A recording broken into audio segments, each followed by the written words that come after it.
Good morning, my friends. This morning we'll be looking at the mastery of self. And I quote, "No one is responsible for your emotional reactions except you." End quote. Now, the phrase basically emphasizes that people are ultimately in charge of their emotions and how they choose to respond to outside stimuli. To better grasp this viewpoint, allow me to give a brief commentary and a few examples. Okay? So, the first example is as follows: individual accountability.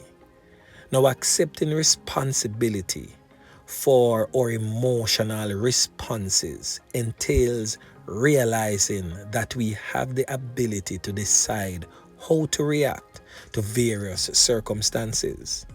So, whilst other people may have an impact on or cause certain emotions in us, we are in control of how we interpret things internally and how we feel as a result of it. So, by realizing this, we empower ourselves to manage our emotions in a proactive manner. Let's just say, for instance, if someone criticizes your work, we can either choose to take it personally and feel hurt, or we can choose to see it as constructive criticism and use it as a chance for self-improvement. Now, the second thing is relationship between thoughts and feelings.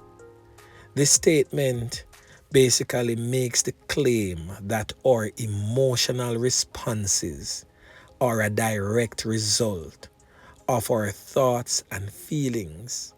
Our perceptions, interpretations, and beliefs are influenced by our thoughts, which in turn affect our emotional reactions. So we can control our thought patterns to think more kindly and logically, which will help us to better control our emotional responses.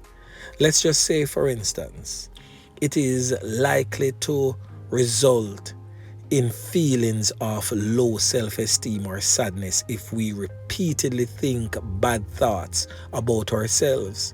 However, by challenging and reshaping those unfavorable thoughts, we can develop more upbeat feelings and a better sense of who we are. Now, the third thing is emotional regulation. Now, effective emotional regulation and emotional intelligence are key to taking ownership of our emotional reactions. And this entails identifying and comprehending our own emotions as well as discovering constructive channels for their expression and processing. So we can choose, for instance, to take a step back, practice deep breathing or mindfulness techniques, and use efficient communication techniques to express our concerns in a constructive manner than reacting rashly when we find ourselves getting angry in response to a frustrating situation. Now, the fourth thing is personal development and empowerment. We experience a sense of personal agency and autonomy when we take ownership of our emotional responses. We become aware of our ability to decide how we will experience and interact with the world around us.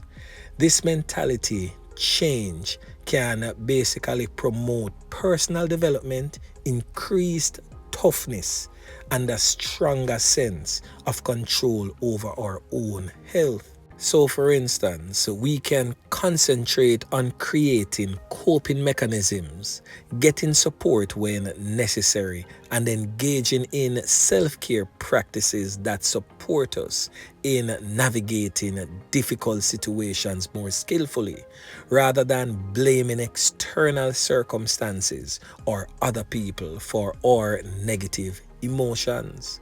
So, in closing, my friends, while we have control over our reactions, it is important to remember that real emotions come from within us and shouldn't be repressed or disregarded.